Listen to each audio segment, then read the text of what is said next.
Okay guys, welcome back. So we're kind of following on this theme of answering so many different club fitting myths and questions that you guys are giving us on the YouTube channel, and we're loving them. Please keep them coming. Yeah. We love all the questions coming in. We're doing our best. We're just hitting the busy part of the season, so we're trying to keep up with them as much as we can. Please keep them coming though, we love it. So one of the ones we wanted to address today, Matt had a great idea.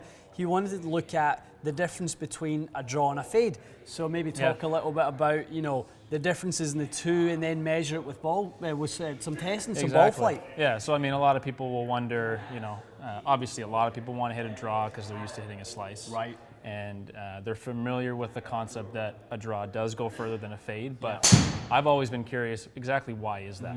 Is it a ball speed issue? Is it a spin issue? Yeah. Is it related to how your swing is moving? And I just thought it'd be really cool to get on here and really get those facts for people so they can understand when they're hitting those shots on the course. If I fade my 6-iron, can I take 10 yards off it into a green? And, give yourself more options on the course. So. I think it'll be a pretty interesting topic for most people. Without a doubt, and we've done this with a 6-iron. Yeah. In actual fact, it's a different proposition when you get to a driver. Yeah. Because the way the modern driver has evolved, with one of the main functions being to lose spin. So we're seeing a bit of a trend right now. Is a lot of guys are moving towards a fade flight, because actually the ball doesn't spin nearly as much off the driver anymore, so they can cut it for a little more consistency without losing the distance that you maybe once would have. So Dustin Johnson would be a good example. Great example of that. And Bubba hit it, what was he, like 330 average at Riviera, and he's hitting huge fades. Massive. But he's not hitting spinny fades, I guess is the difference. It's side spin, but not back spin. For sure. So Dustin, I think, is the perfect example. I mean, you look at when his game really started trending upwards, right around the time he started fading it. Yeah, he did. He lost the US Open because he obviously hit that snapper early in the round, and now he's not doing that anymore. He's driving it the best in the world, better than anyone. Yeah, absolutely. So so let's run through some numbers here. So we had the same head, the same shaft combination in both. So ball speed perspective, obviously you guys have seen Matt in the channel before. Really quick. PGA Tour average ball speed with a 6-iron is around 127 miles an hour. Matt's up at 137 on average with his draw, 130, call it 135 with a fade. Okay, so really quick.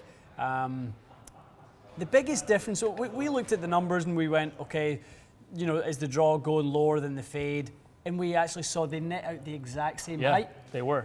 Of all the shots that we hit, and we caught roughly maybe 8 to 10 with each, it net out 144 feet with both, which was really interesting. So Matt was kind of saying, why would that be if you've got less ball speed with the fade and more with the draw and kind of delivered loft? If we go over to here, the delivered loft with the draw for you is the 25 degrees, 27.5 with the fade. Right. So what you've kind of got fighting one another is, with the draw you have less spin, but more speed. With the fade you have less speed, but more spin. So it nets out the same trajectory. So they're getting to the same height a different way. Exactly. So if we go onto this screen, so let's see, do a little comparison here, put them side by side, you'll actually see the apex right at the same spot, which is really interesting. So that's quite a balanced way to have it. So you're thinking about them flying through the same window, the same flight window. You just have one moving slightly one way and one the other. So looking at these results, we saw a definite loss of distance, about a club of distance. So 6-iron fuse, it's kind of your 200-yard club. Yeah, a good 6-iron, 200 yards. Yeah. So you drop back in terms of your carry to about 190 with the fade, which is great. You lost about 900 RPMs, which is about what we see club to club. 800 to 1,000 depending on the player. Right. So really, really good stuff. Going to go over to the strike. Very consistent strike pattern, slightly in the toe, which is kind of your pattern anyway. So what we're kind of seeing here is,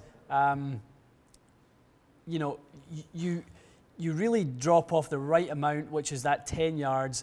The ball speed drops off. It does exactly what you thought. Yeah, what we'd expect. Right. So I guess my first question would be, explain we didn't pull up club speed, and we probably don't even need to really, but Sure. it's probably about this. It's pretty much exactly the same. Pretty much exactly So the same. why is the ball speed so much higher with the draw versus the fade? That would be my biggest question. Sure. Dynamic loft. Loft. Okay. Right. So applied loft.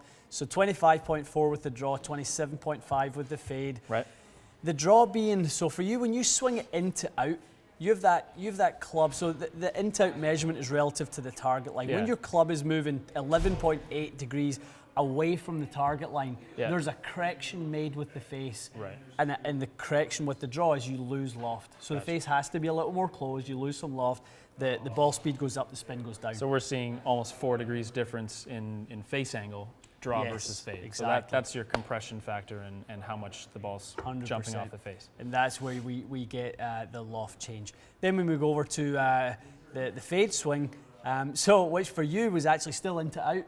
It was a little bit, yeah. So I mean, it is interesting. So the Not ball, uncommon at all. And I think with what I've been working on with my swing, I've been kind of favoring trying to hit some draws because I've been hitting some slices. Right. But yeah, that is interesting because the ball was actually curving a bit left, but as you can see, that it's probably maybe an alignment. It's a good tool to see how your alignment is. I was probably aiming a little on the left side, I guess, but. Well, I mean, something that I do in fits when I'm working with someone and maybe they're having a bit of a rough day with the curvature one way or the other. So say, for example, they're hitting a little bit too much of a draw. I'll ask them to hit a fade. Honestly, 9 times out of 10, they'll just hit it straight. Right. So that correction doesn't lead to a fade. It just leads to a bit less rotation of the club face, maybe a little less handsy, a little less release, and the ball flight comes out really, really straight. Interesting. And that's kind of what we saw with you. If we have a look at your fades, I mean, there's not much curvature going on there. No, they're That's very, a very pretty small straight fades. set of flights. Yeah. So, and obviously with the draw, we know we do curve it a little bit more with the draw. So, no, very, very interesting. You can see that there, the red line starting much more left, drawn back. Yeah. And dispersion-wise, you can see why a lot of tour players are hitting fades because that's like what, half the size. That circle is at least half the size. You've sacrificed a little bit. So you know you've got the horsepower, you know you've got the extra ammunition. If you need to hit it that club further, you just hit the draw rather than the fade. But your sort of stock go-to might now be it might be a little bit of a fade. Yeah, that's interesting. Yeah. So to summarize this, would you say that, I mean, obviously the spin is an obvious factor. Sure. Is it that open versus closed club face that someone can take away and say, I know why I hit my draw further than my fade? It's that club face aspect, or is the spin kind of, I mean, I guess when you get to the driver, you'd probably notice a way bigger disparity in the two, and then it becomes more of a spin story versus the club face. I mean, the driver, actually the spin difference would be a little less. It'd be less with the driver. Yeah, be a little bit less. I would expect to see, because the way the driver and the ball being designed, they have one objective, and it's to spin less. Right. With the irons, it's a little bit different. So it's more obviously about just hitting a certain yardage. So for you, when you get to the point of spinning it at 5,200, a lot of people might think that that's a little bit too low. I actually quite like that for you because you've got so much ball speed. Something's got to stop the ball spiking up. So that's kind of a high, heavy ball that you can still stop fast enough. Well, and that's the key, isn't it? The stopping power. I mean, with your draw, you still land it at 52 degrees. With your fade, you land it at 52.7 degrees. It's the same. Pretty similar, yeah. For, give or take a little bit here or there, it's basically the same. So, in your case, you didn't see too much of a difference. In that aspect. The height and the land angle were the same, even though it got there two different ways. Yeah, and I guess these numbers are probably closer than most people's just because of the way my swing is, but you'd see for a lot of guys a way bigger difference. Someone hitting a big fade and a big draw, like they could have 20 yards on an iron. Oh, they for could sure. have 2,000 spin difference and 10 mile an hour difference. No doubt about it. I mean, that's the benefit of some of the new drivers. Like my favorite so far this year is the Rogue draw head. For the guys who cut it a little bit.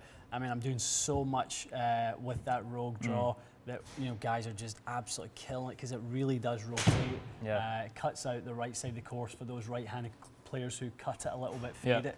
So Pick up a few yards that way. Oh, massive amount of difference just by shutting that face down. Yeah, very cool. Yeah, without a doubt. Awesome. Okay, guys, good little comparison here. Good for you to see the difference between how a fade, how a set of numbers, come together for a fade, how a set of numbers come together for the draw.